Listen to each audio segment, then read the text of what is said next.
Hello friends, welcome back to my channel. Mahabharat के ये 11 विचित्र नाते जानकर आप चौंक जाएंगे। रामायण और महाभारत में भारत का प्राचीन इतिहास दर्ज है। भारत में रिश्ते और उनके द्वंद्व, जिसमें छल, ईर्ष्या, विश्वासघात और बदले की भावना का बाहुल्य है, लेकिन इसी में प्रेम, प्यार, अकेलापन और बलिदान भी है। आओ चलो जानते हैं उन रिश्तों के बारे में। धृतराष्ट्र और पांडु और विदुर। गंगा पुत्र भीष्म की प्रतिज्ञा के बाद शांतनु ने सत्यवती को 2 पुत्र मिले।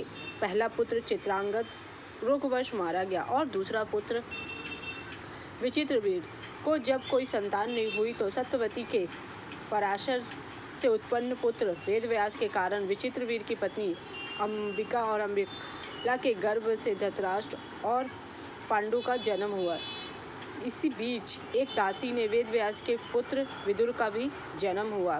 गांधारी को धृतराष्ट्र से 100 पुत्र, जब कोई पुत्र नहीं हुआ तब सत्यवती ने अपने पुत्र वेदव्यास को बुलाया और वेदव्यास के कारण ही गांधारी ने गर्भ धारण किया। उनके गर्भ से 99 पुत्र एवं दुशाला नामक एक कन्या का जन्म हुआ। सोचिए, वेदव्यास के कारण ही धृतराष्ट्र का जन्म हुआ था, तब धृतराष्ट्र के 99 कौरव से क्या संबंध हुआ। महाभारत। पांडु की पत्नी और 3 पांडवों की मां कुंती भगवान श्री कृष्ण की बुआ अर्थात वासुदेव की बहन थी। कुंती को कुंवारेपन में ही महर्षि वेदव्यास ने वरदान दिया था कि जिसके चलते वह किसी भी देवता का वाहन करके उनसे संतान प्राप्त कर सकती है। आजमाने हेतु उन्होंने सूर्य का आवाहन किया और कर्ण को जन्म दिया। कर्ण को उन्होंने नदी में बहा दिया। कर्ण को फिर एक अधिरथ और राधा नामक स्त्री ने पाला था।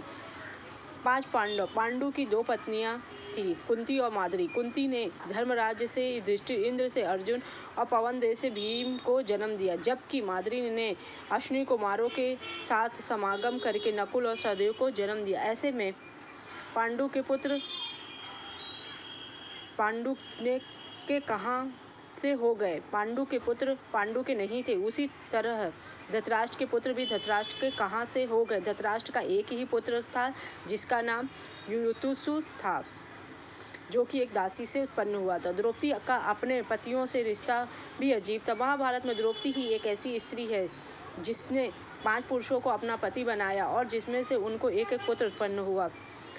महाभारत में भगवान श्री कृष्ण के सखा थे अर्जुन, लेकिन अर्जुन ने जब भगवान श्री कृष्ण की बहन से विवाह किया तो वो उसके जीजा भी बन गए थे। बलराम सुभद्रा का विवाह दुर्योधन से करना चाहते, जबकि श्री कृष्ण अर्जुन से को अपहरण करने की सलाह थी, क्योंकि वो अपनी बहन का विवाह अर्जुन से करवाना चाहते। श्री कृष्ण की 8 पत्नियां थी, जिसमें से एक का नाम जामवंती था। श्री कृष्ण और जामवंती के पुत्र का नाम साम था। इस साम ने दुर्योधन की पुत्री लक्ष्मणा से विवाह किया था। इस तरह दुर्योधन और श्री कृष्ण दोनों एक दूसरे के समधी थे। अर्जुन पुत्र अभिमन्यु की पत्नी का नाम वत्सला, जो बलराम की बेटी थी। बलराम की बहन सुभद्रा अर्जुन की पत्नी थी। सुभद्रा के पुत्र अर्जुन ने बलराम की बेटी वत्सला से विवाह किया। अभिमन्यु का एक विवाह महाराज विराट की पुत्री उत्तरा से भी हुआ था। तो अब जरा सोचिए, सुभद्रा और बलराम की क्या रिश्ता होगा। धृतराष्ट्र का एक पुत्र यशु भी था। यशु एक वैश्य महिला का बेटा था। दरअसल धृतराष्ट्र के संबंध एक दासी के साथ थे, जिससे यशु पैदा हुआ। यशु ने अंतिम समय पर पाला बदलकर पांडवों का साथ दिया। वही एक जीवित रहा, क्योंकि वही धृतराष्ट्र का असली पुत्र था। अर्जुन के बेटे इरावन ने अपने पिता की जीत के लिए खुद की बलि दी थी। बलि देने से पहले उसकी अंतिम इच्छा थी कि वह मरने से पहले शादी कर ले, मगर इस शादी के लिए कोई भी लड़की तैयार नहीं थी, क्योंकि शादी के तुरंत बाद उसके पति को मरना था। इसलिए भगवान श्री कृष्ण ने मोहिनी का रूप लिया और इरावत से न केवल शादी की, बल्कि एक पत्नी की तरह उसे विदा करते हुए रोए भी।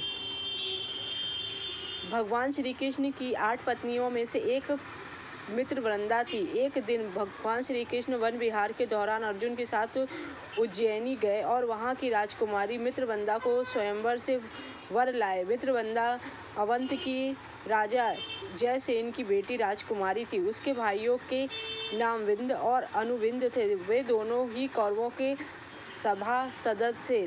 पौराणिक मान्यता अनुसार मित्रवंदा उनकी बुआ की बेटी थी। मित्रवंदा भगवान श्री कृष्ण को चाहने लगी थी। जब भगवान श्री कृष्ण